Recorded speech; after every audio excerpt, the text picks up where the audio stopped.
All right, welcome to the in-depth portion of the Game Theory Podcast. This is episode 76.2, and we're talking about something that was recently in the news.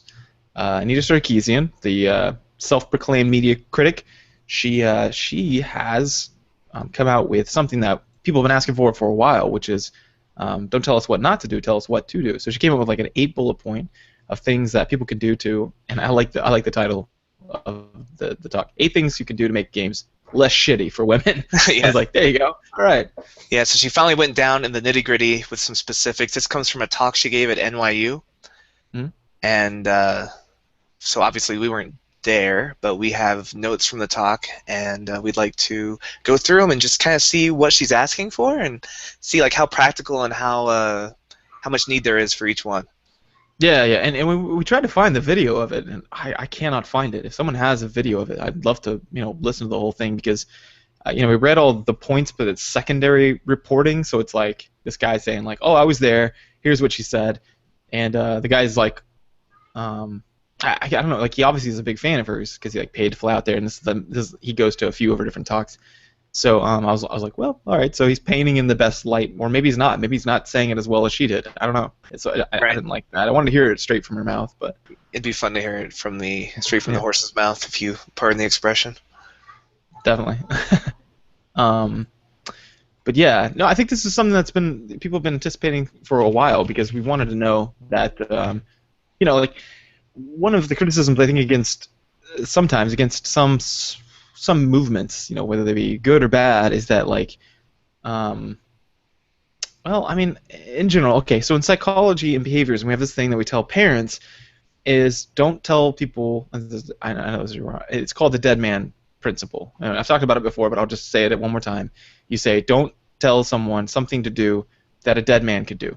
So like, you don't say, like, don't goof around in church to your kid, right, who's sitting there, like kind of goofing around. No, that a dead man could do that. A dead man could not goof around in church. You tell them what to do. So you just say like, you say, okay, so sit with your hands folded. Here's a perfect example that my son's school uses, which I thought was incredible because they don't use these principles a lot. But they say, catch a bubble in your mouth, and what that means to the kid is like you go, like I guess the people who aren't watching can't see this, but you kind of like, ow.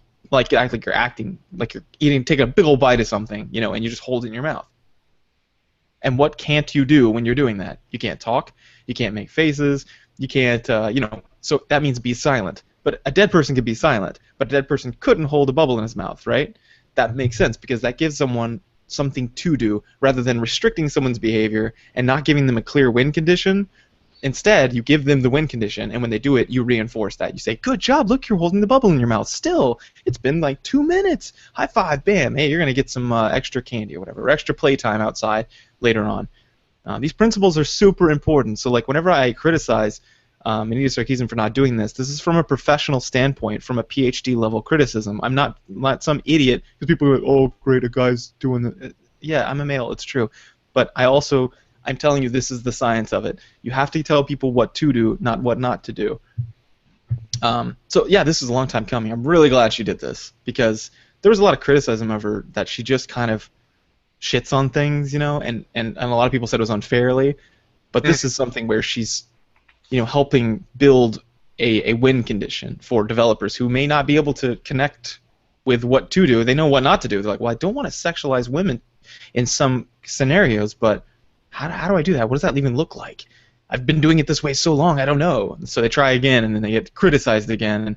And, we want to weed out the well-meaning developers from the actual people who are, anti-women, kind of, or just don't give a shit about women.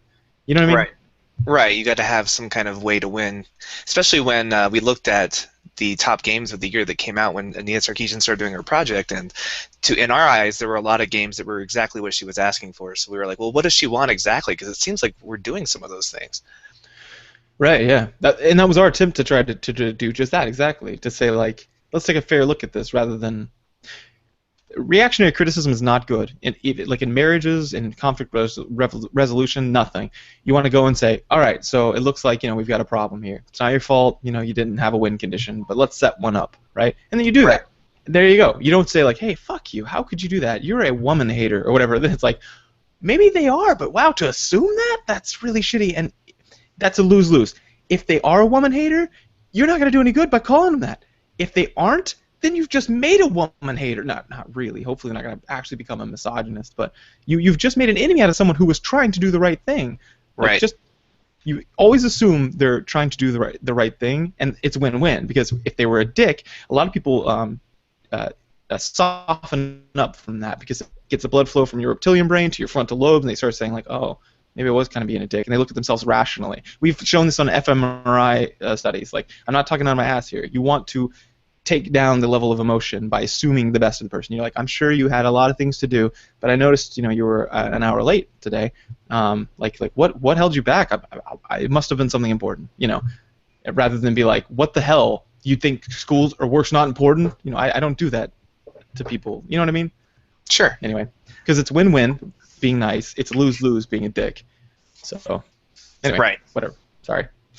Little diatribe there. But that's why, that's just setting the whole context of why this is important, of what she did. That's why I admire it so much. I'm like, yes, this is what we want. It's very well. Good. This is it.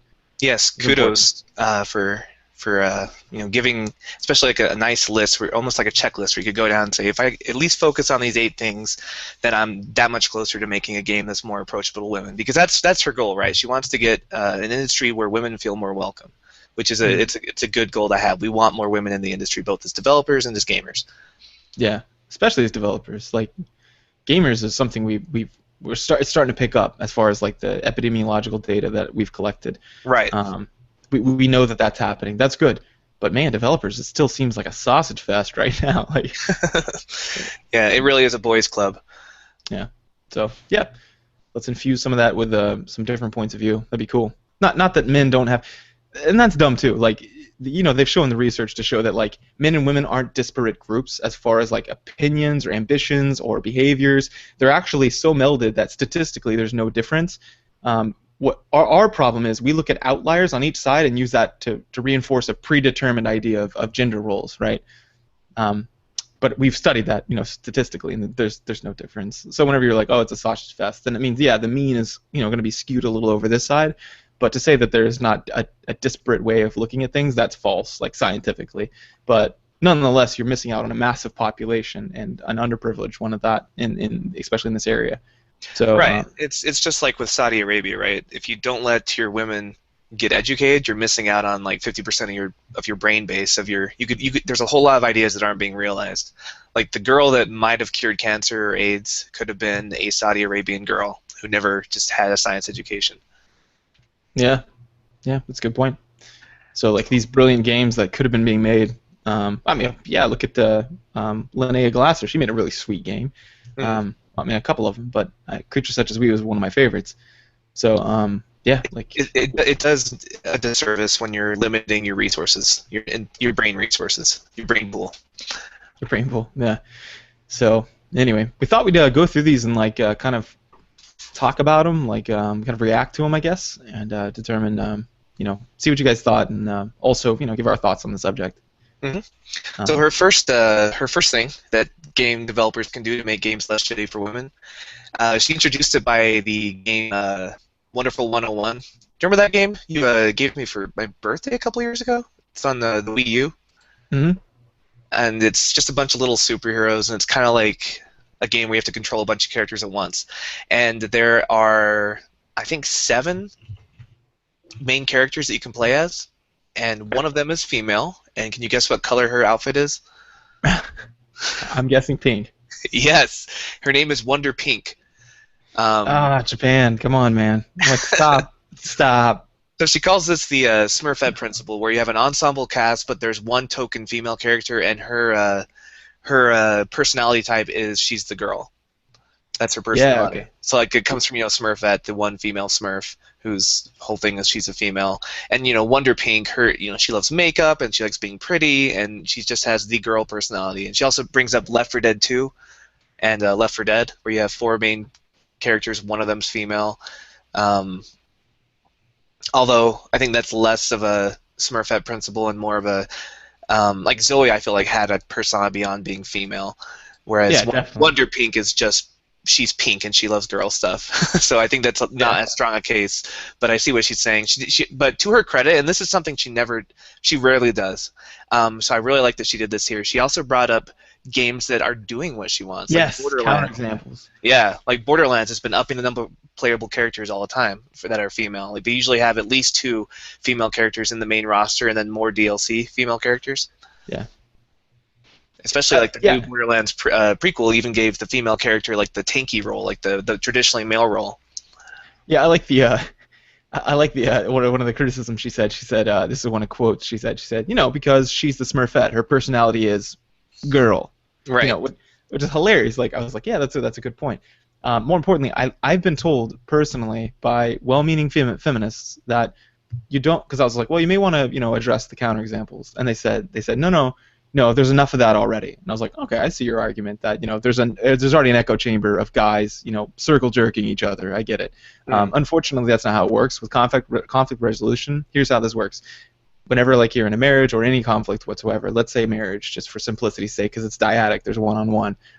What you do is you approach the other person and you say, you it's almost like a compliment sandwich. That's a cheesy way to say it. Good thing first, good thing last, criticism in the middle. So even if you're really let's say my wife walked up and stabbed me in the back in a psychotic delusional rage, and then she looked at me in horror, I would say and then I turn around and be like, wow, and not really stabbing. That's a medical emergency. I'd have something to do. But imagine it's something Very precise stab. Well, you handled the scissors well. Or if she's like, oh my God, you go, oh, I really appreciate that. Like after you did that very hurtful thing, this is of course an analog. I'm being analogous. I'm not saying if you really got stabbed, but I mean let's say she said something awful, like you're the worst father ever, or you're the worst husband ever, or you don't care about our family or something. And then she was like, oh, I'm sorry. I'd be like, I really appreciate that you apologized after that, because that really really hurt. That you said that about me just so off the cuff, like it wasn't even a big deal, but. You're a good wife, and I know you mean well, so let me understand what you meant by that. See, that was a compliment sandwich. I said the nice thing, the criticism, the nice thing. And in that case, I have done nothing wrong. Imagine I was just sitting there and I was actually cleaning up after the kids and doing everything right. It doesn't matter what you were doing, people, to de-escalate a situation and reduce the blood flow to the reptilian brain, which inhibits the rational thought. You want people to think rationally, otherwise they're just going to fire back at you with whatever they can think of. You're never going to get anything done. So yes, I understand that it's an echo chamber, and yes, they do not deserve it. Like if my wife did that, or if I stabbed her, I don't deserve it. A nice act. But if you want to resolve the conflict at all, this is how you do it. So with this, that's very important that she added the counterexamples. Otherwise, her critics and especially the misogynist assholes, they're never going to change their mind. I don't know. Anyway, so I'm really glad she did this. I'm glad she pointed that out, of these people that did it right. Yeah. So she said that this would be an easy one to fix, although she gave a quota. She says at least half of the options of playable characters should be women, and really it would be great if it was more than half the options were women. And I know some people think I'm completely loony when I say that. So she's talking about should be's and would be greats, and and this is where I have a little bit of pushback. I just read an interview with a game developer named Gavin Moore, who made the Puppeteer for PlayStation 3. You play a little wooden boy. Have you seen that game? Yeah. And he was kind of reacting to that. He's like, "What? Just because the public thinks that we should have a girl option, I don't want, as an artist, he pictured this about a little wooden boy. He doesn't feel like he should have to change his artistic vision to have a little wooden girl in there too, just because that's what society's asking for." So he's saying I think we should be making what we want to make, and if somebody's upset by that, then please don't buy the product. I grew up under strong women. I know how the women are strong, and I love women. I think they're wonderful, but I'm not going to change my creative vision over something because somebody tells me that that's what's important now, because I don't think that's what's important. I tested this game with kids, girls and boys. Not one of them has mentioned it. Not one of them cared. Now all of them have had fun. So he's kind of giving a little pushback from the artistic side of saying, if I create a game, let's say I'm going to design a game, right, and I think that it'd be really cool to just have 2 girls as the main characters. For example, the game I'm playing right now, Life is Strange. It's just 2 girls instead of a boy and a girl. And to me, I think that makes the game better to have just 2 girls for this particular game. Now, should all games only have female characters? No. But the idea of having a quota, I think, is what she's getting pushed back on. Is at least half the characters, if not more, should be female. Yeah, I gotta disagree with that. I love her intention. She's saying we need more representation in games, even though maybe in these games, because some of the pushback is this. They say like, yeah, but the people playing these games are going to be like 80% male, and I'm like, yeah, right now, but let's make it more friendly, and more importantly, well, not more importantly. Okay, hold on. Let's make it more friendly, and then watch what happens. I'm guessing that more girls will come into this space and feel, like they can and that they're welcome if there's more representation. I get that, and I like that intention. However, yeah, I think like, Fez, for example, was a little boy, or like, the game that you're playing is girls. If that's the artistic vision, then good. But I do think that you should think about how often your artistic vision is just boys. So like this is gonna be so there's developer, and there's intra developer and inter developer, right? Between and within. So within the developer, yeah, you want to be looking at your stuff and going, let's make sure that I'm kind of my artistic vision isn't too skewed, because if you're an artistic genius, you want to give that chance for girls to play your stuff too, or guys if you do all girls, and to really connect with it. But yeah, I think inter-developer, like, I think you can if it's, as long as you're gonna have variance, you're gonna have games with just boys and just girls. Let's make sure that variance, the mean of all those data points, is about average, right? I think she's not thinking about statistically or sophisticatedly, because she probably looking at her major, she never took math, so she doesn't understand like how statistics work. But I think if she thought about it that way, she'd probably agree. I think if I could sit down with her and just talk to her about it. Yeah, and I do like I like especially with games that have a lot of characters and having just one female character. Like I do think the game itself becomes more interesting artistically when you have more of a gender balance. Just not only does it give the players more variety, like if you're a girl and you want to play a girl character, you don't have to be the pink one. Like there's different choices. But I also think from a story level, like just stories are more interesting when there's more of more variety in your ensemble cast. Well, and I wanted to ask you about something that I've experienced in a game that we talk about a lot, but Heroes of the Storm. One of the games that I feel like is more progressive as far as this goes, as far as gender lines go. I've noticed myself. So, like, let's say an enemy team, you see a Sonya, which is a female barbarian on the enemy team. How do you reference that character? Do you say her, or do you assume it's a male behind it? I reference them with gendered pronouns. Like if Nova attacks me from the shadows, I'm like, watch out! There's a Nova. She's pretty good. Yeah, like I assume it's gender matched on the other side, because I don't. But I think that's progression, because when I first started playing, I would say I would say this guy playing Nova is really good, and now I say like oh man, this Nova is amazing. She's quick, or she's really good at this. And I kind of noticed that I'm thinking about them as probably women sitting behind the monitor. Right? Yeah. Like, it's weird. So I think that's good. Yeah, because A, there are probably more women playing this game than we realize, and B, the only data I have to go on is the character. And I know, like, in the back of my head, there's like a good chance that Nova's a guy, but it just seems easier to refer to Nova as a she, because I'm talking about the character on the screen and not the person. Usually I'm just like, all right, watch out, she's close. Yeah, that's what I'm thinking about. But I'm actually talking about the player, because I was like, she's good. I don't mean the character. Like, the character itself will just stand there if there's not a person there playing. I'm actually talking about the person, and then I noticed that if I thought about it, I was like, oh, I'm actually thinking of a girl, and that challenges any ideas I have of girls can't be good or whatever. Whether it is a girl or not behind that character. Yeah, it's already challenging me. I don't know. That was a personal thing. I was gonna see if you did that too. Yeah, I think it's cool. I think like it used to be back when there weren't a lot of female characters to choose from, that especially in competitive games, some people would choose the female character, like a Chun-Li or something, if they're playing online, simply because people will assume you're not as good if you're a female, right? They're like, oh, it's a girl, and they'll like overestimate or they'll underestimate you. But now, like, it's the genders are so blurred because there's so many female options and so many characters that, like, it's cool. Like, we don't have that instant assumption that just because someone's playing Sonya, they're gonna suck. It's like we're actually like, oh, you know what? There's no way to tell the gender anyway. And then I don't know. It's almost like accidentally making people less dismissive of female players as a side effect of that. Yeah, that would be a cool. Well, maybe that's a dissertation. I write that down. I never write these things down. I always forget about them. But I think I would love to test that, if that like changes any implicit or explicit bias. Mm-hmm.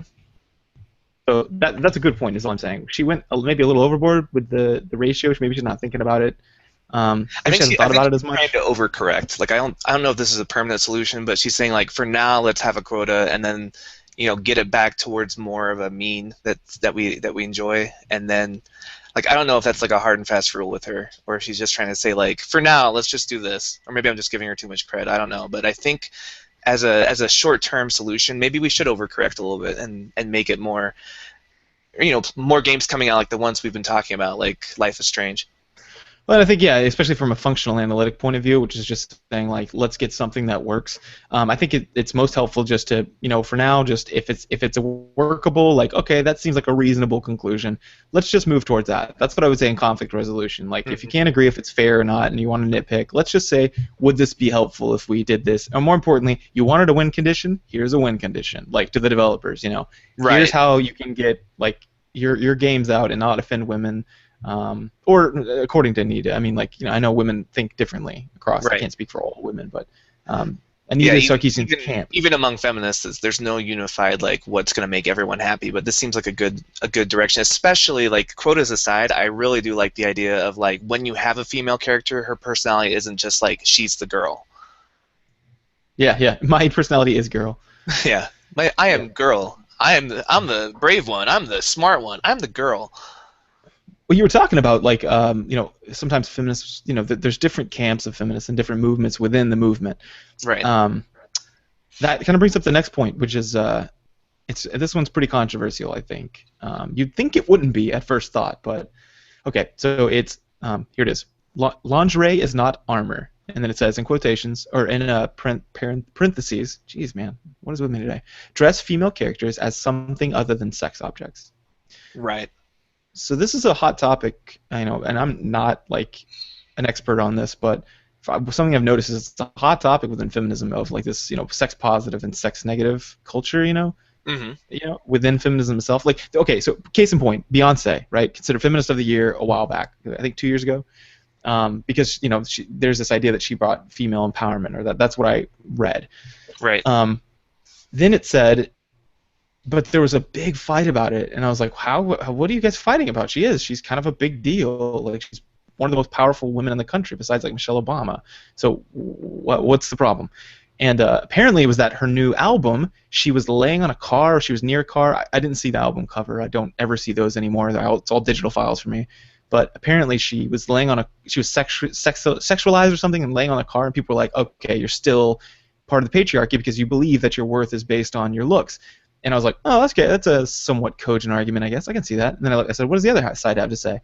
And they said, no, she owns her identity and she uses it. Like, it is a power. It's a power that we have, is the sexual attraction. And she's just flaunting it. She doesn't give a shit if guys are looking or not. She's going to, be who she is. She's a strong woman, right? Right. And I was like, oh, that's also a good point. Yeah, I don't know. This is where sex positivism kind of gets mingled into it. Like, we're bringing a lot of, like, in the American puritanical kind of demonization of sex and slut shaming into this sometimes. So there's people on both sides of it. And she actually brings up some counterexamples here too. She talks about Dark Souls, Natural Selection 2, XCOM, where the female outfits are just as practical as the male outfits.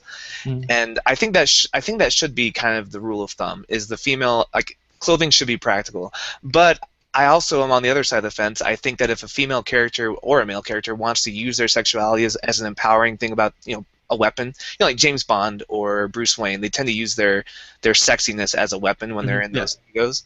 And I think that women like Bayonetta, I don't find her attractive. Scarlett Johansson, Black Widow. Yeah, Black Widow, for example. Like, I feel like she's a very strong female character who also is very sexy, and she uses that as part of her. It's like one of her powers, one of her tools, one of her arrows in her quiver. Written by someone, the most recent portrayal of the character, written by Joss Whedon, who is considered an ally of the feminist movement. So, there's not much wiggle room for criticism there, because she clearly owns her sexuality. She uses it. She turns it on and off to adjust the situation, like in that Russian example. And then as soon as she got him where she wanted, she was like, bam, she nailed him. And then you're like, whoa, badass, right? Right. And so I think most people would agree that that's a good use of that, unless you're one of these sex negative, type feminists. And I don't know. I think that that's dumb. I tend to lean the way that, like, sexualize the dudes, sexualize the women. I don't give a shit. Like, lingerie is not armor. Bullshit. Why not? It's fantasy. Do that. And then also make the guy of the same, let's say it's a rogue. rogues are generally, we think of them as sexy characters, both male and female. So like the female, maybe she shows a shit ton of cleavage and like has a huge slit up her leg. Fine. Also make sure that the guy is that way, right? Because it should be an Right. idea of the class, not necessarily the person or the gender. But I think it's bullshit. Like dude, stop being such a slut shamer. Like if they want to dress sexy and it's a fantasy world, so it doesn't matter. Like the guys are wearing armor that's so big, there's no way a guy could carry all that. Like and a sword so big, like. But guys like that. A lot of guys like that kind of thing. Like the overemphasized armor. Shut up. Like let some people live out their fantasies that way. But Yeah, I kind of fundamentally disagree with this one. the male rogue in Dragon Age, the elf rogue, like Zavram or whatever, I forget his name now. But Dragon Age Origins, remember that guy, the little elf like assassin? Yeah, he was bisexual. Yeah, and he was super sexy dressed. Like he was wearing like leather chaps and like he was all like everything he said had some innuendo. Like sex was part of his character, and it made him more roguish, like for that archetype. So like I'm not opposed to it in general, but I do it does get to the point where it's like off-putting, even for me as a white straight male. Like I remember we were playing Terra and I was playing a female elf and I was like, oh yeah, this looks cool. And then like every time my armor upgraded, it got super slutty. Like it just got sluttier the better the armor was, and I just felt like a joke. Like you were getting cooler every time your armor got upgraded because you were a male white knight kind of lancer guy, and your armor got cooler and cooler, and mine just got stupid. Like it was just like, oh man, I started off as like a classy like cocktail dress, and now I look like a prostitute. So yeah, that game. Yeah. It can go too far in that direction of lingerie being armor. I can see why that would be. Especially if I were a girl, why I'd be very off-put by that. Because even though it was supposed to titillate me, like I didn't feel like very empowered as that character. I can see your point there, and I think so I would adjust that then. Maybe it's a little pie in the sky, but we're allowed to do that right now. We're shooting for long-term goals. What if we had like a checkbox where almost like a slider of sexuality?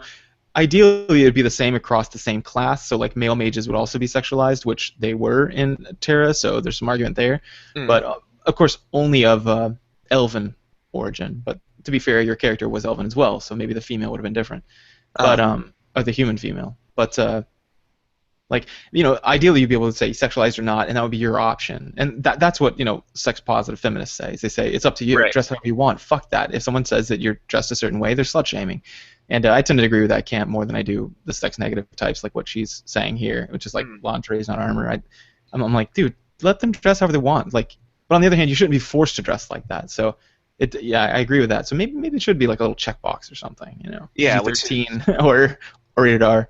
Well, yeah, and again, we just doubled the animation budget, so that's probably why that doesn't exist right now, just from a practical point of view. But like, and a lot of these things just are not. It's just a money issue. But I do like that the games where, like for XCOM, right? Like if I put Amy on my team, she's gonna wear. We always make our friends and family when we play XCOM. And if I put her on my little squad, her armor looks just like your armor. It's just fitted for the female form, but it's not like there's not like a cleavage window or anything like that. And I think that as the default, and then you can kind of deviate from that as you wish. But I feel like making more things like that, and then occasionally having like sexy lingerie armor is fine. But I don't know. I just feel like, wherever possible, make sure that if the male armor is functional and practical, make the female armor functional practical. If the male armor is like ridiculous and fantasy, then yeah, there's more room for deviation there. Yeah, like with mages and priests or something. Right. Maybe there's certain outfits that are a little more risque. Because I am not of the same thinking that she is on this of like, sexualization of women is bad. I'm like, no, wrong, disagree entirely and fundamentally. But I agree. I think both sexes should be able to do it. Unfortunately, what sucks about being a dude is that we're just not the sexual, like, prettiest race. I mean, like, are the prettiest gender. You look at us and, we're a little rough. Like, yeah, women are we're kind of hairy and blocky and, like, pragmatically built. Just like, yeah, we're good at lifting and punching, but we're I try to look good. It's not that I'm saying you shouldn't try, but I'm just saying that, like my wife will even look at beautiful women and be like, "Yo, wow, she's gorgeous," and I'm like, "Yeah, they just legitimately are." But anyway, I don't know. Maybe that's a way of thinking I have that's wrong. But anyway, the next one, number 3. I totally agree with this one. So this is one where I'm like, high five, Anita. We're in the same camp. Way to go. She said, have female characters of various body types. It's easy. Right. And she looks at the game Overwatch, the Blizzard game that we're excited to play, Hmm. and there are, for one, there's a lot of female characters, which is good, but Yeah. their bodies are all very like leggy supermodel build, except one of them. Like the girl, the blue armored girl, Yeah. looks like a different body type. The other ones all kind of have that super skinny, tall, long-legged look to them. Yeah, and then the guys, there's like this dwarf. There's like what looks to be male machines, or at least they're built like males. Yeah, There's there's like a there's gorilla. monks. Yeah, gorilla. Like there's a lot of difference. So I totally agree there. I was like, yeah, that's a good point. Here's the storm they're doing pretty well with. Yeah, There's like like you have Sonya, who's like a really blocky, like bulky female bodybuilder. You have Sergeant Hammer, who is she's kind of short and stout and kind of chubby, and you have mhm. Nova, who's your leggy blonde, like tall supermodel type. So you have a lot more Yeah. variety in body shape. Amy, my wife, said that Vala. I was like, where does Vala fall? Does she feel like she's slutty, or does she feel like she's cool, or do you feel like is she sexualized? And she just said, she goes, well, I don't know. She gave her opinion on it. Was that she goes, I think she's badass. Like she's right where it needs to be. She does show a little bit of cleavage. If I can't remember right, but at least she shows some upper chest hair. But Mhm. she doesn't look sexy, but she looks cool. But She she looks also more looks badass than sexy. she looks badass, but she also looks like attractive. She said, but Right. it's more about function with Vala. She looks like she's there to get a job done, but she looks good doing it. And I was like, oh, so maybe that's it. I'm still trying to figure it out. I don't know, but I'm just going on feel right now. But I feel like there's not enough female characters that have various body types. So Yeah, and that's one totally thing agree. that like Nintendo's pretty good at, right? Like they'll have your Princess Peach. They'll also have like a Samus in the Metroid outfit looks completely different. Then you have like Toadette or Dixie Kong. Like just various female characters with different kinds of body shapes, just to add variety. Yeah. Yeah, that's a good point. Yeah, I guess they're doing it pretty well too. Even being Japanese, which historically they haven't batted 100% on the old Sexism scale. yeah sexism scale. God bless you, Japan. I love you, but man, yeah. Anyway, so I totally agree there. Did you have anything else to say about that one? No, I mean I'm happy to see more variety for again like, more variety is never a bad thing for me. Yeah, Unless like give more options, more different kinds of females, like more sliders, really. Like yeah, that was my complaint with World of Warcraft. Like every male had the same build and every female had the same build. Like I don't want to be like a super bulky male mage if I'm making a mage in World of Warcraft, or maybe I don't want to be like a slutty, sexy female. Cleric. Maybe I want to be like an old lady, or like give me different options for different mhm. characters. So yeah, I'm on board. Cool. Yeah, that one seems pretty easy. So pretty easy to fix. But something else I liked was um, actually this kind of segues into the number four, but is that in Heroes, okay, so you play like Soul Calibur, okay, and Mm. you play a character like Ivy. Don't know if you heard about her, but it's really awkward. She almost wears no clothes, and there's boob physics involved, and it's very. I can't even play the character, like and I think women are attractive. Like I'm a straight guy. I can't do it. I play it, and I'm like, this is awkward. I know, and it's weird because Ivy specifically has a really cool mechanic. Like it seems like she'd be a fun character to play, but you just Yeah, don't want to. It's almost embarrassing selecting her. exactly. And so like that's off-putting, except for little. She's the high school of the dead of the characters, right? Like it seems like a Yeah. cool concept, and you want to watch it, but you feel embarrassed if anyone saw you watching it. Exactly. Yeah. You get behind the mechanics, but you don't trust anyone else to believe that, so you just don't touch them. Just don't Right. even mess with it. But yeah, I agree. But then you get like something I liked about Heroes as well, and Overwatch it looks like is there's not this ridiculously huge boob thing. Like that is just don't do that. Just if you're a warrior or a fighter in a game, if you're a female, you're not gonna have huge. That doesn't even make sense. And if you do, you're gonna put that shit on like 6 sports bras so they don't fly around with boob physics, man. Yeah. So Like, come on.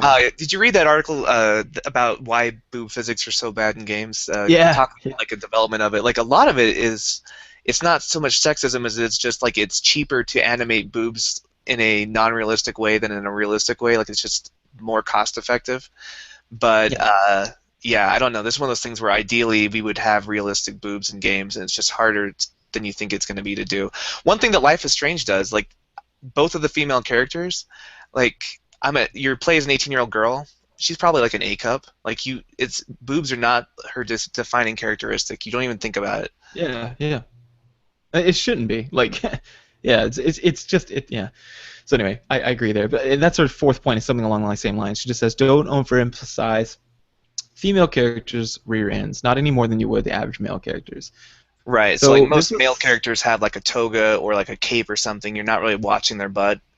Like you don't see yeah Batman's butt very often when you play Batman Arkham Asylum.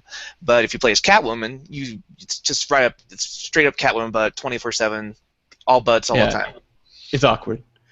Um, agreed. I think that's pretty good, except still, this is starting to tiptoe into that sex negative culture where I'm like, but if they want that, like, if a girl plays a game and she wants to be like whenever I play a game, I play someone who's super in shape. They're not me, graduate school body me, where it's like, man, I could probably use a couple pounds on my gut, and I need to work on my shoulders a little. It's me how I'd like to be in that world. So like, if I can do that, like if a girl wants to be buff or she wants to be buxom me, like the whole hourglass. Let her do whatever the hell she wants. Don't tell them to, don't put them in a box. But on the other hand, yeah, again, I wish there was a slider. Let Mm, people do what they want. Like maybe I want to be a lithe character. Like I don't know, yeah. someone who's like an everyman. Like I can't think of one exactly, but like Bobby Drake, for example, Iceman. He's not like a massively muscled guy, but sometimes I'm going to play like a Colossus, from X-Men, who's a massive guy. Like, let me just choose. Don't tell me like, don't make characters that are super muscly. No, that's fine. If I want to Right. play a muscly character, let me. And that's a good But example because in the superheroes we have that same problem, right? Like if you want to be different kinds of guys, like you can be Beast or Colossus or Gambit or Iceman, like you have different body types. mm, But if you want to be a female X-Men, it's just they all look identical from the neck down. yeah, yeah, it's true. So yeah, some more variation there too. Totally agree in that camp. But the rear end thing again, we're starting to get into the sex negative thing. Just chill out, Anita. Jesus Christ, go to Europe. I don't know, like settle down with that. It's fine if someone wants to do that, let them do that. Don't inhibit them from the development side of things. But Yeah. on the other hand, it is out of control in some areas. Totally agree. Like the guy. Well, and then people point out that guys are sexy too in these games, but she counters by saying like there's no male penis jiggling physics, like it's breast jiggling. Well, not that's not the same. Like butts and boobs are not sexual organs. Like if you can only do one to one, so there Right. is no equivalent of boobs.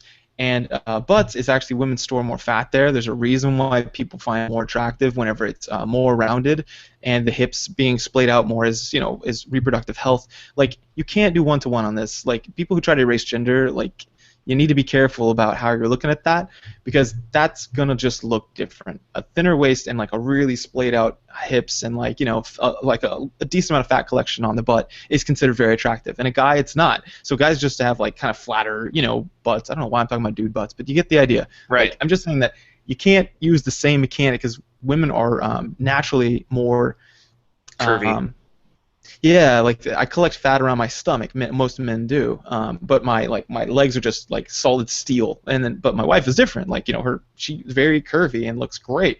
She collects fat like around her butt and that kind of thing, and in your chest. That's where it goes.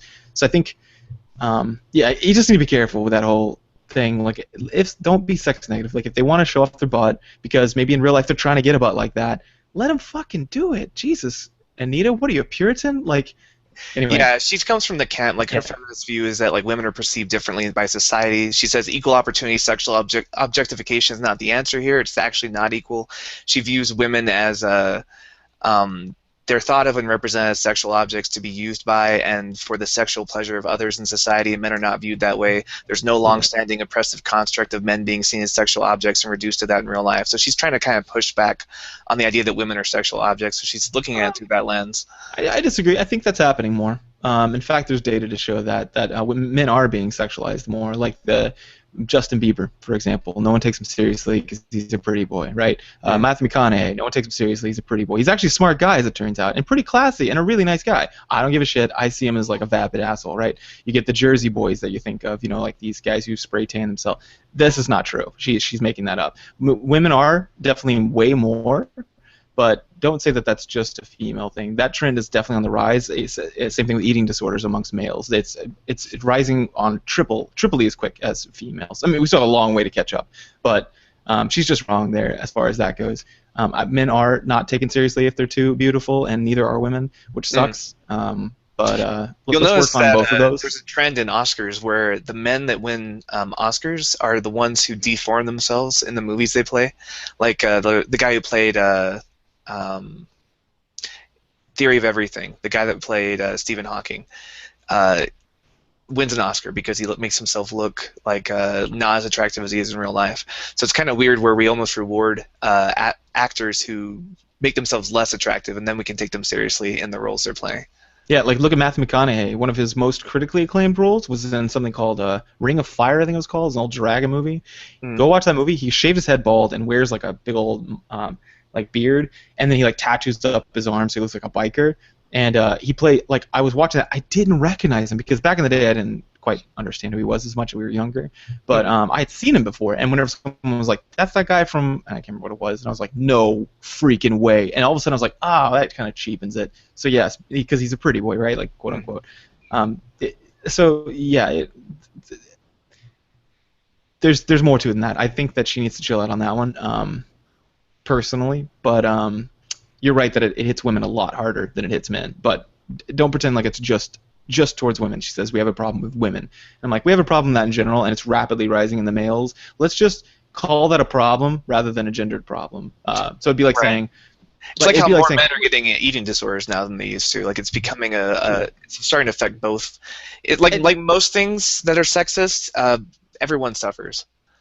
Yeah, and it just acts like this to me. Okay, this just personally is if someone said homelessness is a man problem, women aren't invited to this conversation because 1 out of 6 homeless people is a woman, 5 out of 6 is a man, right?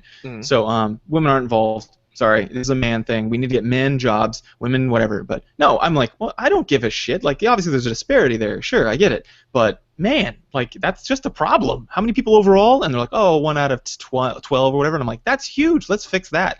Let's call it a homeless problem rather than a man problem. Don't gender problems if you're trying to solve them. Just solve the problem, and it'll end up making less homeless women and less homeless men if we just tackle it.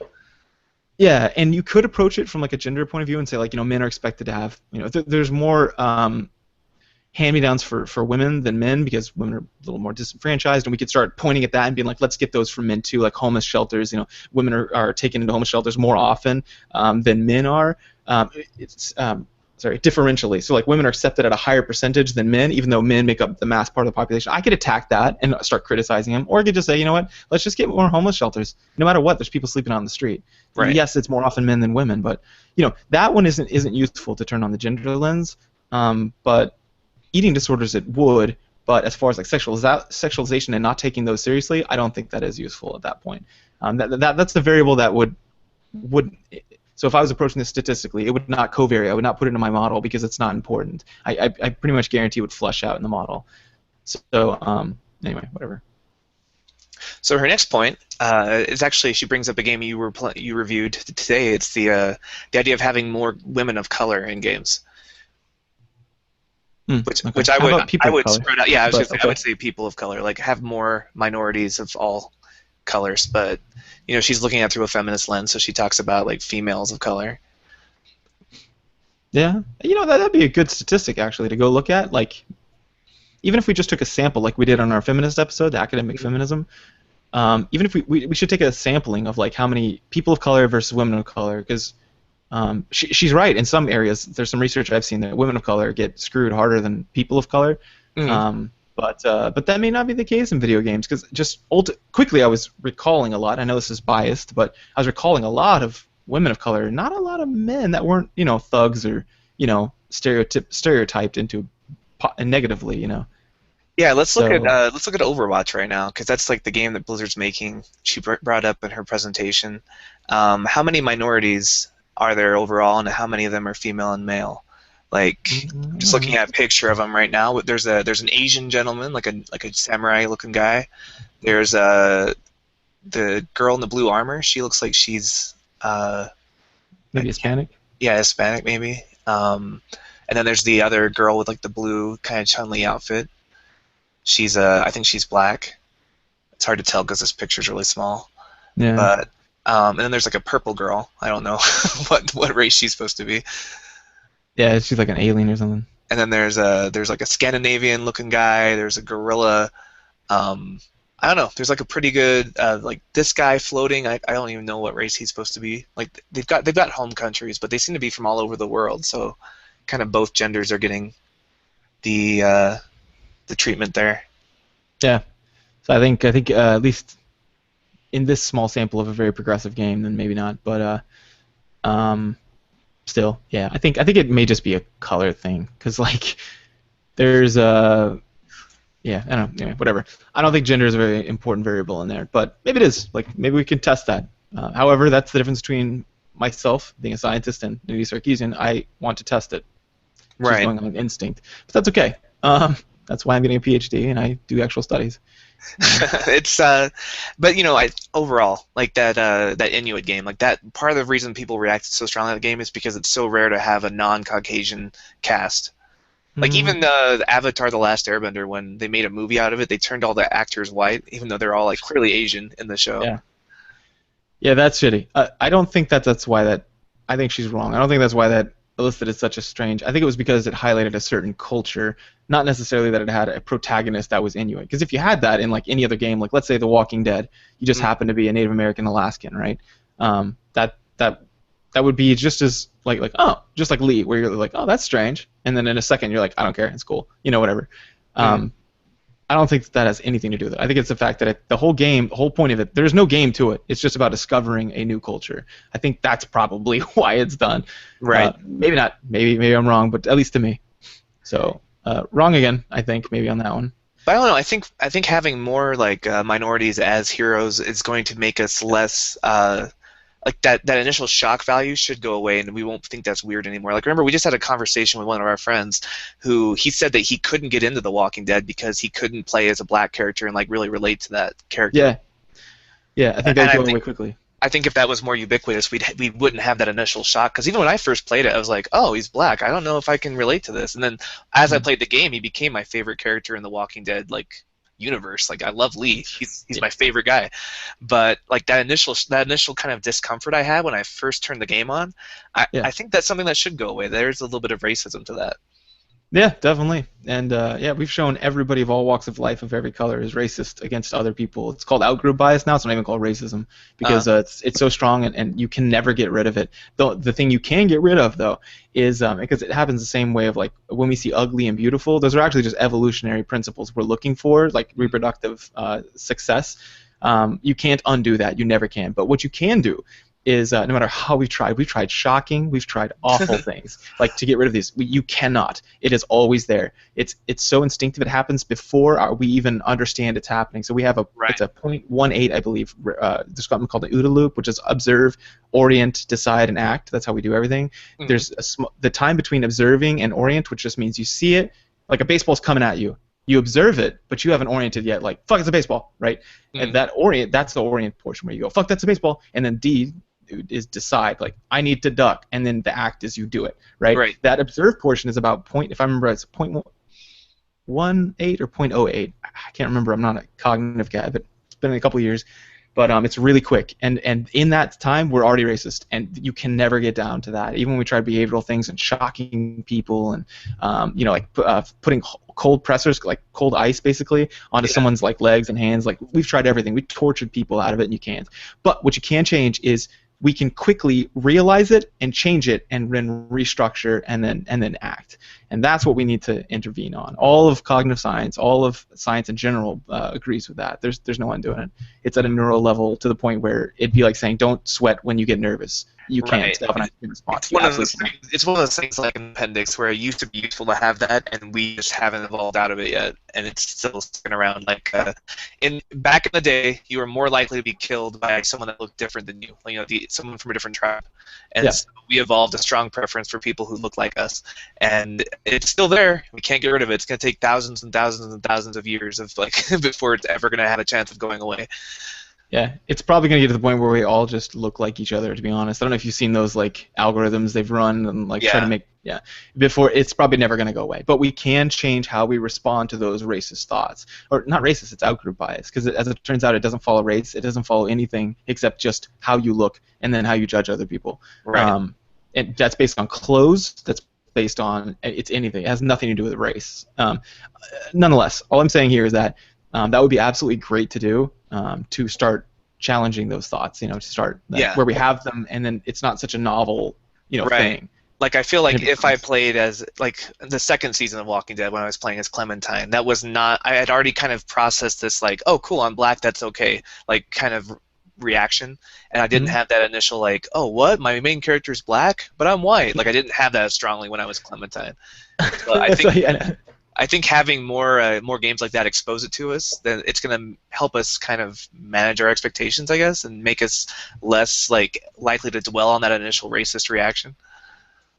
I remember an undergraduate who once said he was just like, no, I really don't see race. Like I don't, and you know, it's this, Like Stephen you know, Colbert, I'm he was colorblind. People tell me I'm white. I believe them.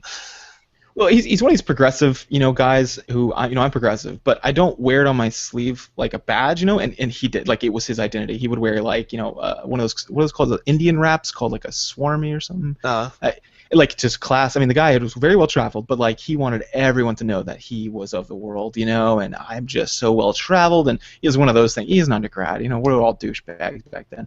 But he was just like, no, I really don't. And I was like, great. Well, you can come to the lab. We actually have an IAP task, which is it doesn't matter. It judges outgroup bias, you know, on a computer level. And I was just like, well, you can come take those, and I'll tell you what. I'll give you a deal. You go take it, and I get to publish the results to the entire class. How about that? And he was like, no. And I was like, well, you just said you're absolutely positive that you don't fall into this paradigm. And I told you that it's hardwired, and you disagreed. So I'm willing to put my reputation on the line. If I'll tell you what, I'll give it 100% of the class if I'm wrong. He wouldn't do it. And I was like, yeah, exactly.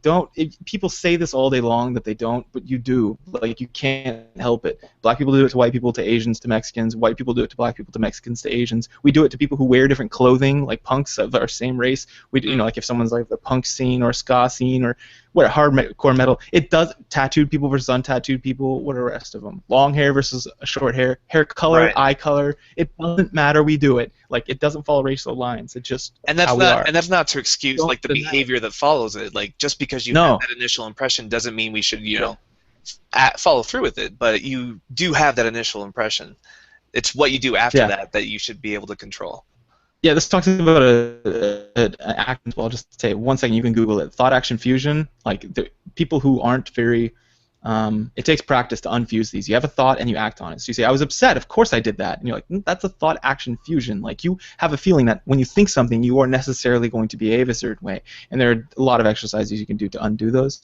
But you're not. Like you are not. You don't. It doesn't matter what your impulse is. You maybe want to punch a baby, like literally. Like the baby's crying in the middle of the night. You haven't slept in 4 days. Dads, moms know what this is like. It doesn't mean you have to punch the baby. Don't punch it. Like you have the thought. It passes as you're soothing your child, and you're like, "Wow, I feel horrible for having that thought." That's how you act. And then you feel guilty about it. It's good. But Right. anyway, so the colors of characters of color. Let's make it just people of color from now on. Let's change that one. But other than that, we agree, right? Sure. So her next point was she wants them to animate female characters to move the way normal women, soldiers, or athletes would move. So she brings Yes. up the game Destiny, and she shows like two characters sitting down. Like the guy's just sitting down, he's got his knees up, and he's just kind of sitting like, you know, like a guy would sit. And then it's got a girl, and she's sitting more splayed, like she's sitting off to the side more. She says she looks like little Ariel from The Little Mermaid the way she's sitting. And then she Yeah. says, "What the hell?" I don't know if that was the example I would have used. Those both look like really natural ways to sit. Yeah. I don't know if just the way anatomically women are more comfortable sitting in a different way than guys, but she wants everyone to kind of look and sit kind of the same. Yeah, this kind of has to do with the cool thing. Like men sit with their legs open, women aren't supposed to, even in pants, you know. And like even when guys wear tight pants, and like, cause I sometimes wear tight pants, and I'm sitting with my leg open. I look down, I'm like, God, you could just see my wedding tackle just hanging out there, you know. And like it's very well framed, and I'm like, that is awkward, and I change it. But then I realize like that's weird that like I can do that, and if a girl did that, she would like maybe I guess really equivalent to be tight pants, and you know it showed kind of a I don't know her anatomical Camel features toe. like yeah, there you go. Then we would be like it would be her fault. But for the guy, it's like the problem of the looker, you know. It's like, well, stop looking at my balls. That's what I would say if someone did that, you know. You know what I mean?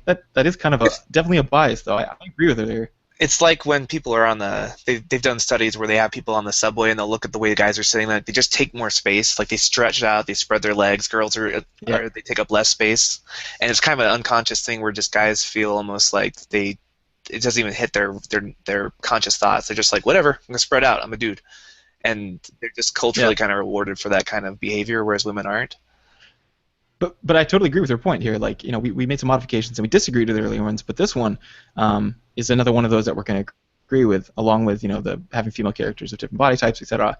Because I agree. Like, you know, I was deployed with female soldiers. They pretty much walk like regular like men, I'm pretty sure, like, Yeah, she talks about the motion capture and how like the female characters tend to walk as sexy as possible, like they're going down catwalk. a catwalk, right? They do. Yeah. Whereas like a bounty hunter or a soldier is not going to walk that way.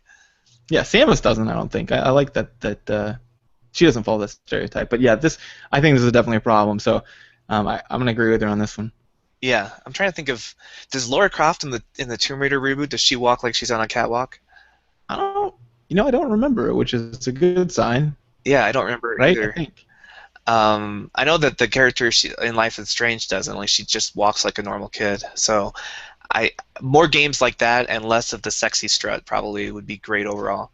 It's awkward for most guys too, I think, or at least most older guys. Maybe younger guys think that's cool. I don't know. I'm just assuming there, but I don't like playing a game where I'm walking and the cat woman is like throwing her butt from side to side. I'm like, I feel awkward. I've got kids. She's My wife's here. Like all the single ladies kind of strut. Yeah, like if I'm playing it alone, like I don't have a problem. I'm not looking at her butt the whole time. I don't care. But like if my wife's here, I'm like I almost feel like I have to prove I'm not looking at her butt. So I'm like, oh jeez, so because I don't want her to think I'm staring. I don't know because I'm not. Again, MMOs I think have the biggest problem with this. Every time I've played a female character in MMO and like I do the walk animation, it's just like here comes the catwalk strut. Whereas like, because like JT likes to do what he calls like the hero walk when like all the characters just like doing the slow mo walk down the stairs, Yeah. And so I'm like, he's like, all right, everyone line up, hero walk, and he'll be doing this like super heroic walk, and my character's just kind of like mincing about, and I'm like, oh, I don't feel like a hero. I feel like everyone else is a hero. So I definitely see the problem with that one. I'm on board. Definitely, yeah. There's really not much to say here because I think we all can think of most examples where that happens. So, so number 6, right there with you. Number 7, this is okay. Record female character voiceover so that pain sounds painful, not orgasmic.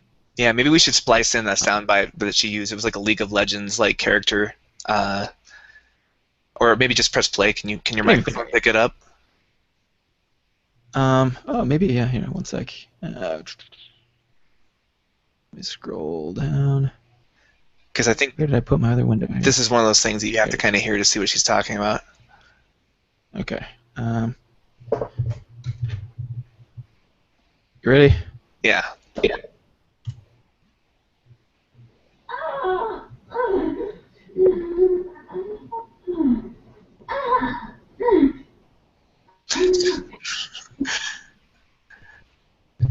So, yeah, if you heard that out of context, would you think that that girl is in a fight, or what would you think she's doing? Yeah, that did not sound like someone in pain. No, that's more of a I'll have what she's having kind of pain. Yeah, I don't... I have to agree here. I didn't notice it in some games, but I'm going to start looking for it a little bit more. Because I can definitely recall times where that's happened. That is a bit weird. What is that? Why do people do that? I mean, they just can't.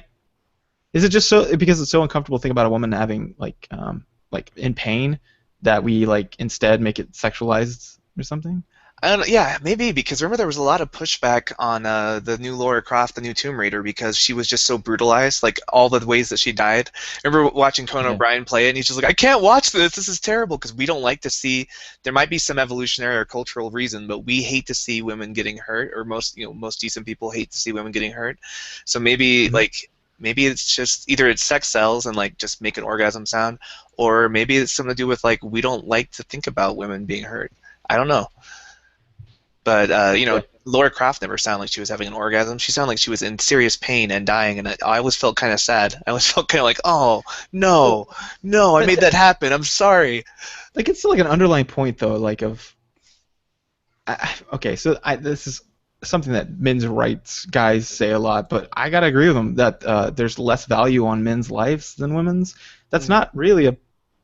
I mean, I don't know if that's a bad thing or a good thing. I don't know, but... that's pretty shitty. Like from my point of view, that's pretty shitty. So like, because guys die all the time, and it's such. Oh man, the death sounds, like, especially in horror games, right? Someone's dying, their guts are hanging out, or a war game, they're like pulling themselves by just their top of their body. And they're like, oh God, help me! And I just look at them, I'm like, whoa, that's sick, and I move on. But if it's a girl, I'm like, whoa, dude, that's fucked up. Like, because it's almost like they're in the same protected category as kids of like women and children first, right? Yeah, it's fine to kill dudes, but not women. Like. I don't know. Like I don't know if that's. It makes sense from an I kind of evolutionary feel like that's. perspective, right? Because we're more expendable as far as reproduction goes. Yeah. And society also kind of reflects that value. You know, like the Titanic's going down, who's on the boat? A bunch of women. The guys are gonna go down with the ship. Yeah. Yeah. But I I just don't understand the twisting that around to like a point of feminism. I kind of feel like that's really shitty for dudes more than it is for girls. Like whenever the war, like I felt like a personal responsibility to sign up because I'm a young screaming male. Is what I was thinking. I was like, these old people are getting called in, like, from retirement at the time. And I was like, I'm a young male. I have no reason not to do this. And like, my sisters didn't feel that. Like they're like, oh no, I'm not going to war. So like, yeah, there's almost responsibility to jump in the line of fire, and our lives are a little less likely. So well, it's still institutionalized, um, right? Like we have to sign up for drafts, and they don't. It's just as a society, we value male life a little less, I think. I actually didn't realize this, that we don't have rights as males. I didn't know that. Like we don't have most rights as males. You have to sign up for the selective service before you get things like welfare or Right? Yeah. yeah, or like any of the what is it? There was a whole bunch, but that blew me away. They were like, yeah, that isn't a natural and basic inalienable right. That's only a basic inalienable right to women. And I was like, what the fuck? That's fucked up. But like, I guess we're not talking about that here, but we are talking about maybe that's why there's that orgasmic sounding voice when women fight, because it's so uncomfortable to hear them, like, Actually getting I don't hurt. know.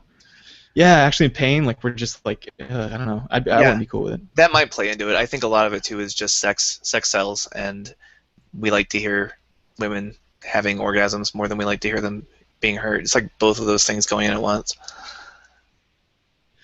That makes sense. I think that sounds about right. But Uh, yeah, the last one was include female enemies, but don't sexualize those enemies. This is so she made a lot of good points, but I'm gonna have to disagree with this one. Anytime she starts talking about like taking sexuality out of things, I feel my hackles going up. I'm like, some people like to be sexy, both men and females. Like I like women attention. Men like not all men do. Some girls like men's attention, and they own their sexuality, like the sex positive movement feels like within feminism. But some people think it's fundamentally wrong that women are sexualized, and that sounds like Anita's part of that camp. But Yeah, I don't know. let's hear her own words on this, just to make sure her position is being represented. She says, simply putting women in the line of fire is not in and of itself a problem. She said everything depends on framing, right?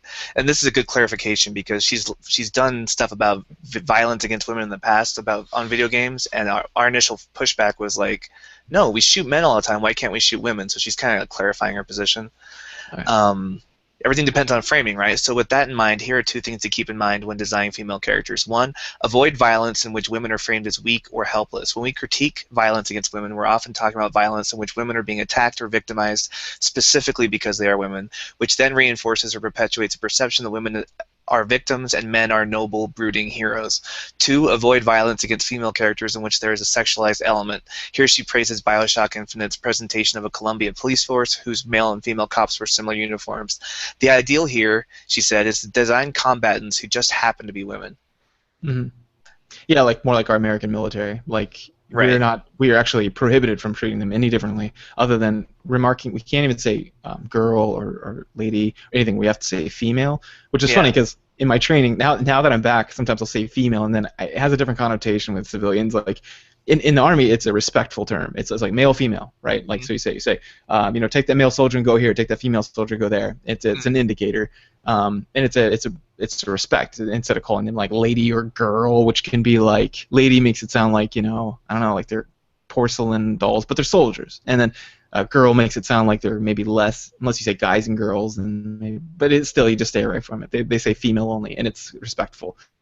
But in Right. civil, if you're like that female over there wants your attention, it sounds almost like that's all they are. You're reducing them to their gender. But Right. anyway, whatever. I kind of okay. Here's like How do her you feel about closing this one? thoughts on that. She says, "Don't make the enemies or villains hypersexualized." She said, because again, it creates a scenario in which violence against women is gendered and infused with elements of titillation. Violence against female characters should never be sexy. I think that's very revealing about why she's pushing back on this. She thinks that by making violence against female characters titillating or sexy, that I think she thinks it's going to affect behavior. I think it's one of those things where like video games make you violent, or this is going to make people more likely to rape or attack a woman because it becomes a sexy, titillating thing. I feel like that's her main concern. Is she thinks that it's going to affect behavior in real life if we make violence sexy. Yeah, maybe. I think there's kind of two things going on there. One, like what you said, is we know that video games don't affect behavior, so there's no reason to believe that even if you played a game called Misogyny 101, that it would actually affect behavior. All evidence and 8 courts, including 4 Supreme Courts, have ruled that this is not the case, and they've thrown out all evidence otherwise. But I think she's trying to protect the ideal too, so that people won't have a safe haven that may want to hit women, and because of some power thing. Like I saw a guy, and I won't say any names, but a guy that I was kind of friends with, who had his weird specific thing that he liked in sexually was women crying. Like that's fucked up. Like really fucked up. He had a whole folder full of it, and he'd talk to me like it was normal, and I was like, dude, I gotta get out of here. This is creepy. That's crazy. But so those people are out there. I get it, but and maybe we don't want to give them a safe haven. Like I don't want a game where you are a pedophile, because it's going to make me a pedophile, but I don't want that to be a place where people can go. You know what I mean? Mm-hmm. So if she's saying that, like I'm gonna have to agree. But man, there's something about I kind of disagree, because one, I don't think that she's ever. I know she's never been a male, okay? I don't think she's ever seen our point of view, like how we become turned on, and at least from I think pretty normal male as far as a normal curve goes of sexual behaviors. I think I am in no way enticed by a woman getting hurt, and I will never be. It's not a slope. There's this idea in some non-scientific circles that it's a slippery slope from like let's say you I don't know, like behavior, you start, or deviance, like that if you get normal and then that appetite satiates, and then you move on to like a porn. Some people say this is porn, like before you know that person's gonna be like a dungeon porn or something. And I'm like, nope. Over 3 decades of research have shown that there's absolutely no indication that moves at all. As it turns out, we have a natural propensity towards something that is developed, and we're still not exactly sure how, but it often correlates to first sexual experience, which is weird. So if it was an older woman, sometimes they'll do MILFs, or more developed women, and if it was a younger girl, sometimes they'll end up liking like little more thin, like less developed women, stuff like that. That's kind of a strange thing we've noticed, but we don't know much more than that. And more importantly, it doesn't move. You don't like start looking at gay porn if you were straight, like some religious people say, or you won't like start looking at dungeon porn if you are into like what is that called? BDSM, for example. 50 Shades of Grey. Yeah, for those men and women who like that, they're not on a slippery slope or less or more morally depraved than you. Like they were once like you and now they're not. That's not true. They just have always kind of liked it, and they discovered it now.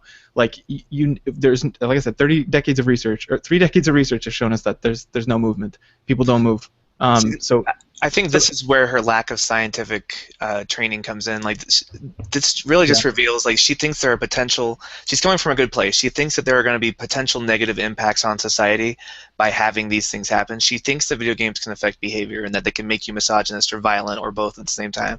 Mm-hmm. And I think that's kind of where she's coming from on this one. She doesn't want to have sexy female enemies or have a helpless female get attacked, because she thinks it's going to have people start doing that more in real life.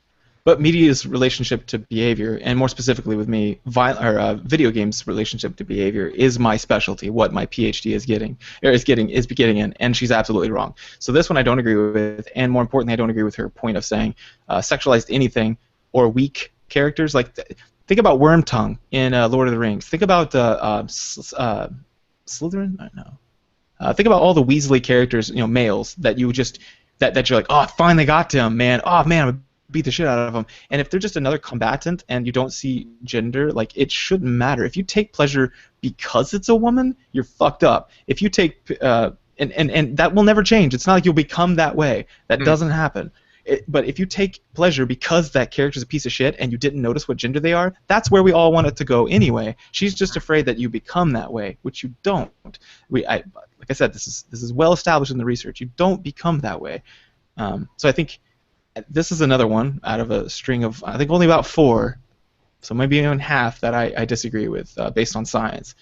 So Right. yeah, let the person draw whatever character they want. Here's how I would love it: is if they think of the story in their mind and they literally flip a coin and then land and go, okay, it looks like our Weasley character is female, okay, and our main character is female too, okay, and who cares? Whenever you topple that great evil character, it shouldn't matter. Like eventually, it won't matter whether it's a female or male. Like anyway, Yeah. Like she's Maleficent, crippling the like movement. Maleficent's one of the best Disney villains of all time. She's a sexy evil fairy, right? Like they had a Angelina Jolie player in the live action remake. I Yeah, think yeah. that's fine. I think it's okay to have sexy female enemies sometimes. Like again, I don't think that the idea of her being sexy is going to make me want to beat her up more or make me think that like, oh, it's fun to beat up women. I find that titillating now. Like that's not going to happen because of the enemy being sexy. But if you want a non-sexy female enemy, you can have that too. Like just I really side with the artist's vision on this more than her pseudoscience. Yeah, and I think she's rightly terrified of like men's violence against women. Like there's a Huge lot of problem. domestic violence. It's like There's Louis a lot C.K. of says, like, why would you date us? We are the biggest threat to you. yeah. If you get in a car with me and drive to some undisclosed location, you just trust that I'm not gonna hurt you, even though I'm like a big guy and some of us are real assholes. Like I get it. It's a real problem. Like I had sisters, I have no brothers. I've grown up looking to protect them from assholes like that my whole life. I've fought assholes like that my whole life. I get it. But on the other hand, I am a guy, and I also, more importantly, that's just anecdotal. More importantly, I know the science. It doesn't happen. She's afraid that this is going to cause some epidemic or something, or that it's going to make things worse. It doesn't. Like, in fact, all evidence suggests that because it's a girl, they're not going to beat her as much. If like it's a guy on the ground, you beat him with a pipe. That's how you kill him for some reason at the end of the game. Some people like continue beating the corpse. There's been kind of some anecdotal looks at that, or at least pilot studies towards that kind of thing to look at how many times someone beats someone after they're already down to determine if they're psychopathic, which is funny. But all evidence suggests so far that if that was a woman, they would hit them less. So it's actually opposite. It may actually decrease your narrative at this point because it's a female. The males won't act so violently against them, and not the other way around. I think it's I'm thinking of the walk of Game of Thrones. Like if I was playing the Game of Thrones game in Telltale Games, and I had Cersei under my power, and I could just do whatever I want to her, like to punish her, because she's like one of the most despicable characters in the books. In the books, yeah. And I don't think I'd even hit her. Like I feel like I want her to be punished like politically, but I would feel bad about seeing her being punished through violence. And she's a sexy female villain.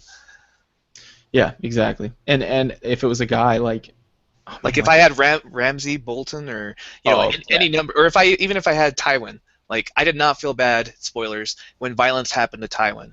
Yeah, exactly. Or Joffrey, I beat the fuck out of that little kid. I don't give a shit that it's a kid, like because in medieval times it doesn't matter. He's considered like knightly basically. By the time you're like 9 or 6, you're a squire, and by like 8, 9, you've seen combat. By 15, you're a veteran. So like in the medieval times, he would have been being punched in the face. But I might even bend and punch that little kid in the face. But I love seeing him get pimp slapped or imp slapped by Tyrion. Yeah.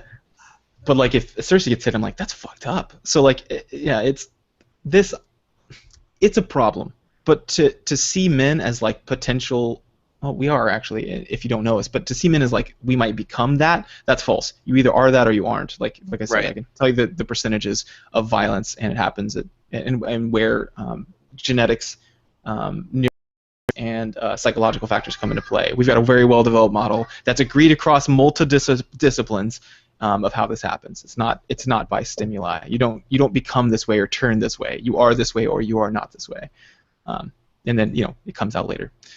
But anyway, whatever. She did end her talk by pointing out positive female characters, which kudos. I'm so glad she did this because it's one of my criticisms with her. She always seems to cherry pick the worst of the examples she could find. So she catastrophizes. Yeah, so she showed Mirror's Edge, Portal, Beyond Good and Evil, and Gone Home. Yeah. As like examples of games that are doing this right with strong positive female characters, and that's just great. I'm glad that she ended on that note because not only does it acknowledge that there are efforts being made, but it gives a model for other developers to show what she considers like progress, which is what we were asking for.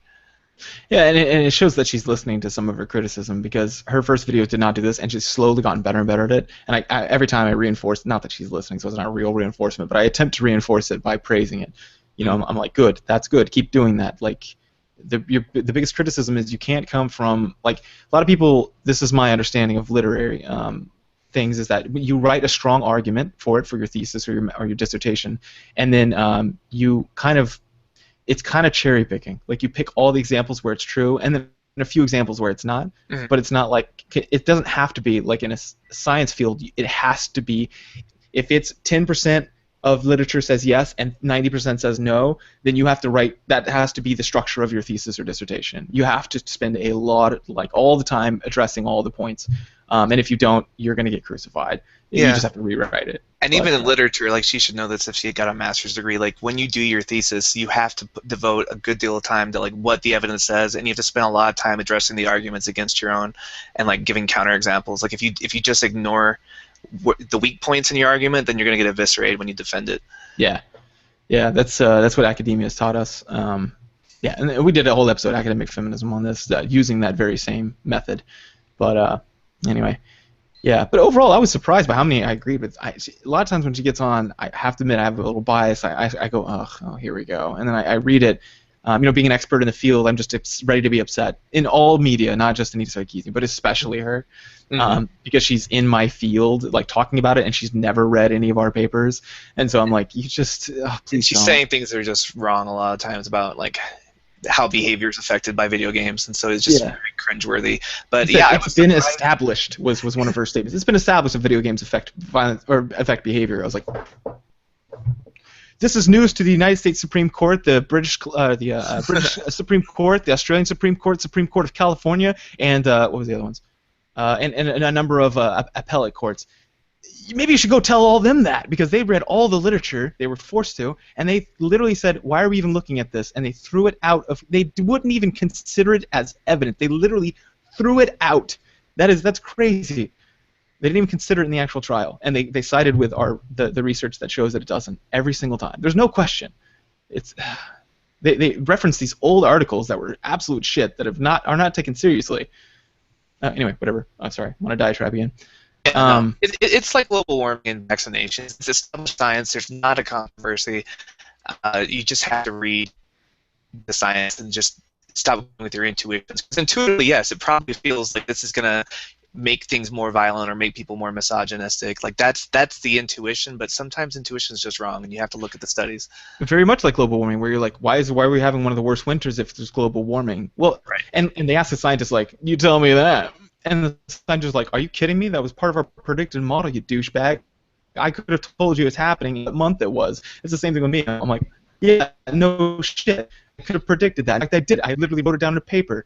Whatever. Yeah. Thinking that I figured out better than scientists always drive me a little nuts. But oh well, maybe someday I'll become super famous and they'll ask me to come present evidence for certain parts of our arguments. It sounds like some of them are right on, but very savvy with science. But others, I wish they just let me debate her. I'd be fair. I'd be like, here's your 4 points that were amazing. Well done. Here's the literature to support that. Here's all the citations. You can use them in your next thing. Now let's talk about some parts where maybe you got it wrong. She's being an ultra-crepidarian. Ultra-crepidarian, yeah. It's the word for the day. Yeah, but overall, my thoughts walking away from this overall, I am happy to see her list out 8 specific things that people can do to change. Even though I don't agree with all 8 things, it's nice when you present your position, you have to be clear about what you want, what your thesis is, and she's finally doing that. So kudos on that, and I do agree with probably at least half of what she said. Yeah, me too. I think she got way more right than I would have considered, and more importantly, like, there's this slow movement towards, like, okay, guys, here's all the good that's happening, but here's still some bad, which is what we asked for from the very beginning. We were like, don't catastrophize this. She's like, video games are misogynistic, and the field needs to go a long way. And now she's like, okay, here's all the ways it's done well, and here are some where they don't. I'm like, now this sounds like an academic paper. That sounds like something that I read in science. Like, you can't just come in here throwing bullshit around and cherry picking stuff. You need to make sure you're getting real evidence, which is what she's kind of building now, which is nice. Like, here are real world examples from modern games, not from, like, she like Donkey Kong from 1969 or whatever. Right. These are current games, so this is good. Fantastic. Good job, Anita. Keep it coming. Just keep working on these bullet points. You're slowly getting rid of less and less weirdness and just wrongness. So Yeah, definitely a step good. in the right direction, and I was pleasantly surprised. Yeah, me too. So yeah, it's weird to have somewhat of a positive review of her stuff. It's gotten better and better every time though. So the first one we were like, what? And then now it's like, oh, okay. But not a couple, you know. Yeah. So anyway, this is big news, guys. I think do we want to say anything else about it? Are we pretty much done with this? Yeah, I think so. I mean, my closing thought. She brings up a lot of like. There's some arguments that she doesn't touch on that it opens up the debate for like the creator's freedom with artistic, expression versus the desire to open up the game to like a broader audience. Like these are interesting debates to have in game development because those are two important things for me. Like I want the artists to have full creative freedom. I also want more people playing games and more females playing games. So there are some implicit debates that could be had here that could be interesting. Mm-hmm. Yeah, that's a good point. It brings up some of the topics we need to be talking about rather than Donkey Kong from 1969 or whatever. Right. Like that's irrelevant. It's unimportant, and nobody makes games like that anymore. So settle down, But yeah, I think I feel the same way. I feel like I'm really pleasantly surprised that she's moving more and more towards some of the criticisms rather than just ignoring them. And yeah, I think someday we're gonna meet or not meet in the middle. Science doesn't change. I mean, it does, but it's so well established by now. Our stance that I don't. I mean, unless like 20 or 5 years of contradictory evidence comes along, we're pretty settled on this one. It's like gravity. We know media doesn't affect behavior. So yeah, there's not like she's going to be getting a fallacy where it's like, well, it's probably the truth is always between the two points of view. It's like no, sometimes it's just one is wrong and one is right. Yeah, there is global warming. 98.7 or something percent of the world scientists agree. Same thing with this. Yeah. Media does not affect behavior. Nice try. But she's moving closer and closer towards us, and every day we're getting more confirmatory evidence. Every day? At least every week, yeah. We are getting more and more confirmatory evidence that media does not affect behavior, specifically video games. And so, yeah, like she'll get it someday. Unfortunately, there's no meeting in the middle on this one, but she's moving more and more towards the right direction, which is important. And she's giving things you can do rather than not telling people what not to do, which doesn't work, as we know from the literature as well. Mm. So, yeah, it's good, very good. Slowly but surely, she's moving her way this way. Soon she'll be just like us, which probably much to her chagrin. Yeah, I was like, oh, remember you started? or she'll double down and just ignore the science further. It just depends on how she goes. But this is a positive step. Well, that's something that I found is part of becoming more and more popular. Like whenever I went on the Thinking Atheist for Seth Andrews' show or whatever, I got a ton of emails and private Facebook messages about some of the statements I made, like EMDR being non-evidence-based and that sort of thing. And people challenge me on that. The more of an audience you get, the more dissenting views you're going to have, and slowly over time you're going to be moving, more towards what the consensus is, right? Mm. And so I think that's what's going on there. She's getting like actual academics getting her probably and touching, reaching out to touch her and say like, hey, what you're saying does not vibe at all with science. So just to let you know, and enough of those, she's probably going to have to shut up and relook at her stuff. So I think that maybe that's what's going on. Cool. Anyway, that's just my closing thoughts. Way to go. Good. She's moving towards the right direction. Keep it coming. Someday you'll think just like me. Well, just kidding. No, someday you'll actually jive with what the literature says, and then we'll all agree.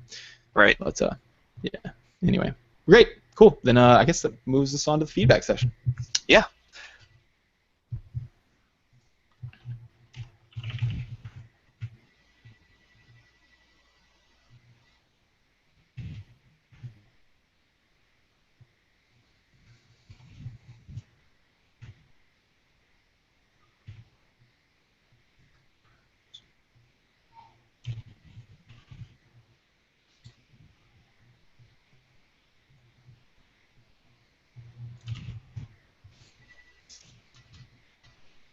Feedback? Feedback section. Yeah, just opening up iTunes there. Check their email. We do not have any. We have a No new new emails. No, actually, we do. We got one from another one from Skaterade69. Oh, we do. Okay. He says, "Hey guys, I have a question concerning PC gaming. I've been a console gamer for pretty much all my life, with the exception of Oregon Trails on the Mac. I was also late. Heyo. I was also late for the World of War phenomenon. I hear you guys talk about Steam a lot, and it sounds pretty cool, but is it worth the investment to buy a PC as opposed to playing on console? What games would be worth my money? Thanks, guys. Skaterade69." Okay. Man, I don't know. Like, it depends on your income, I think. Uh, versus like what because I think so. Console makes sense in the short term, right? It's like getting a 30-year loan, right? On a house. Mm. You're gonna pay in the long run more money, probably. Yeah, you'll probably pay more in the long run. However, if you then getting like a 10-year loan, on a house, you're gonna have bigger payments, but you're gonna be in the long run you're gonna pay less because of how interest works, right? Right. So in computer games are way cheaper. In fact, if if you have no money and don't have any moral qualms, you can download them. I happen to have moral qualms about that, so I don't. But their Steam sales are ridiculous. I mean, you can get games for like $9 that And are there's AAA titles. humble bundle deals a lot where you just pay what you think they're worth. Yeah, and direct They, download. they have Xbox One and Nintendo and PlayStation sales too, but I feel like there's more sales for PC games. No, yeah, definitely. I have a PS. I've used PS Network. I don't have Xbox Live, so I can't tell you. But like with PlayStation, I've actively bought games on there, and I've never gotten deals like on Steam. I mean, you can get games for $5. Great games. If you just wait for a sale, There's no fluctuation like that in any console market as of yet. But There's a bigger initial investment, but you're going to get cheaper games over the course of your PC's life, and it's easier to keep the PC. I don't know if it's easier, but like once you put down that initial investment, your PC can be up to date longer because it's cheaper to upgrade small pieces of it than to have to buy a new console every 3 years.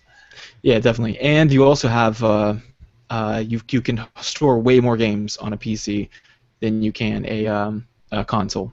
So like you get scratched disk or you lose a disk, or on the computer it's all digital. So like it's all on there. I've got a massive library of games that like I can recall at any minute.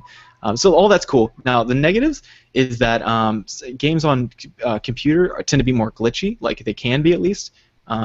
If you all you have to do, I don't understand people's. This is a criticism, so I'm giving it its fair light. Here's how I address that. I literally just Google whatever just happened. It usually gives an error code. I go error code 3040 in whatever game, Assassin's Creed, enter, and then there's a support form that tells you exactly what to do. But you don't have to do that with console, so that's pretty cool.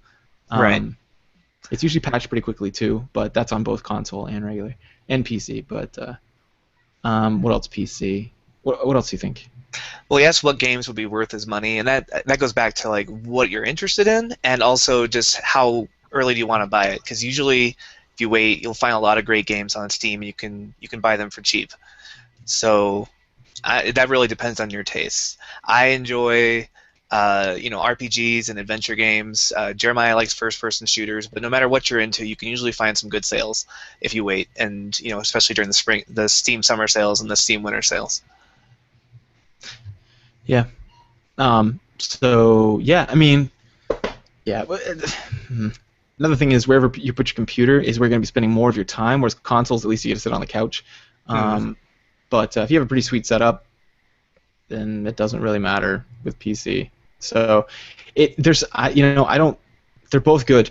Honestly, they're both good. It's just that I like to get one big investment at the front end, and then not have to worry about stuff after that. Now I just buy a game for like $5, $10, $15, and I'm good. Yeah. So that's just me. I tend to compromise. Like what I did was I got a Wii U and I got a PC, and the PC can handle most of the most games come out on the Xbox or the PlayStation. Also, there's not that many exclusives. They usually come out on the PC as well.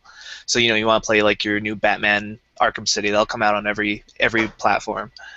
And then the Wii U is like the cheapest of the consoles, and it has a lot of the exclusives that no one else is going to get, like your Smash Brothers and Mario Karts and stuff like that, Zelda.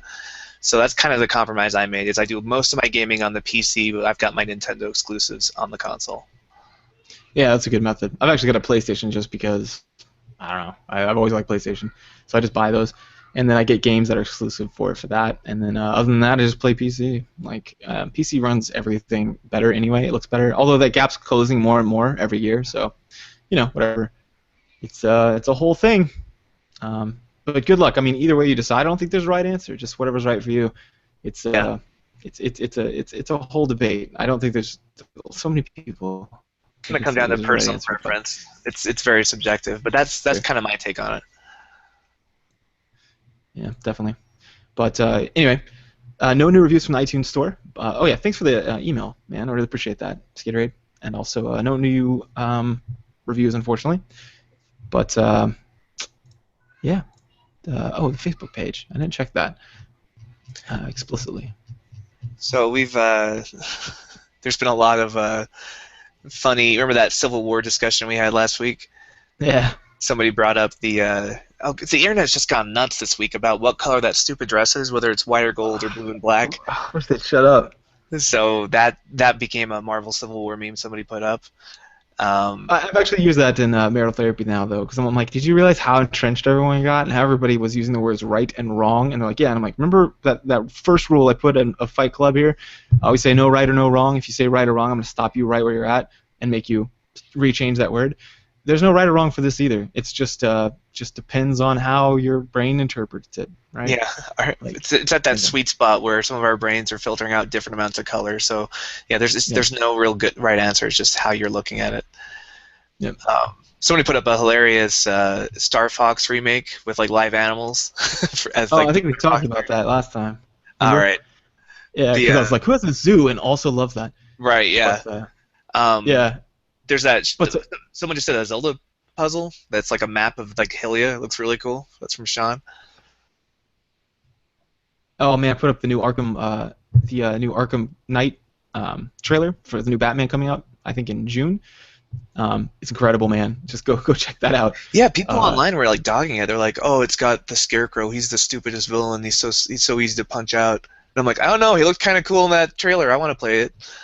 Yeah, and remember every like Batman's rogue gallery is filled with people that are an aspect of his strength, right? So this one plays on his strength of fear, and this time it uses against him and breaks him of it. Like that's a vital principle. So yeah, dude, leave Scarecrow again. He's pretty sweet. Right. Although it's hard to do that in a game, like an actor can show it pretty well, but like in a game, it's like you had to mess with the gameplay. I don't know. It's I can see the criticism, but I don't know. These guys have done great, so I'm sure they'll knock it out of the park again.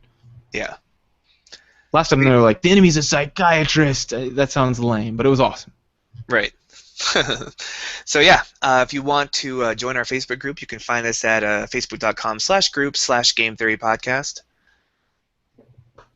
Yep. Also, you can follow us on Twitter, twitter.com/GameTheoryPod, where we haven't posted much in a while, actually. But I do jump on and read stuff, but I haven't posted much. I can probably get better with that. I'll make that a goal. I'll try to get better with it this week. But yeah, just follow us. That'll be great. Yeah, feel free to send us questions like Skaterade did at our email, which is thegametheorypodcast@gmail.com. Yep, and finally leave us a review on the iTunes store. It really helps a lot. I know it's really lame, or Stitcher, or wherever you're at. It really helps us move in the ranks. It's the weirdest. I don't know, man. I don't follow all those algorithms. The point is we really appreciate it, and so thank you for the people who've done that recently and in the past. Mm-hmm. So, yeah. Other than that, we've had a couple ideas for the next episode. Man, things coming down the pipe. One, player motivation, like how well that's developed. I thought that'd be an interesting topic because, David, you've got a lot of thoughts on motivation from a literary point of view. Mm. I address motivation from a psychological point of view, and then we could both kind of criticize and say what games got it well, or what games did it well, what games did it poorly. Sure. I think that'd be fun. Plus, it's sort of like a game design thing. Like game designers could be like, oh, hey, our thoughts too. Right. So. We also have a time travel episode coming up with the recent re-release of Majora's Mask and Life is Strange. Like time travel is becoming a recurring theme in games. Chrono Trigger, one of my favorite games of all time, has a major time travel element to it. So we'll talk about time travel in video games and how it works as a plot device and how it often screws up story. We'll talk. I'm going to bring up an example from Harry Potter where there's a little like time travel twisty thing he has can just destroy the whole plot if you actually used it. Yeah. Time Turners, yeah. And what was our other one coming up? Survival Horrors. Survival Yeah, horror. talk about the genre, and a lot of that will have to do with opinion. So we kicked it back a little bit because what we like in survival horror, maybe you guys don't. So give us our thoughts on any of those topics, whether you do it through email or Facebook page, and we'll go over it in the show and talk about how smart you are, probably. So Yeah. So yeah. until next week, this is my awkward catchphrase for signing off. And this is mine, brown shoes.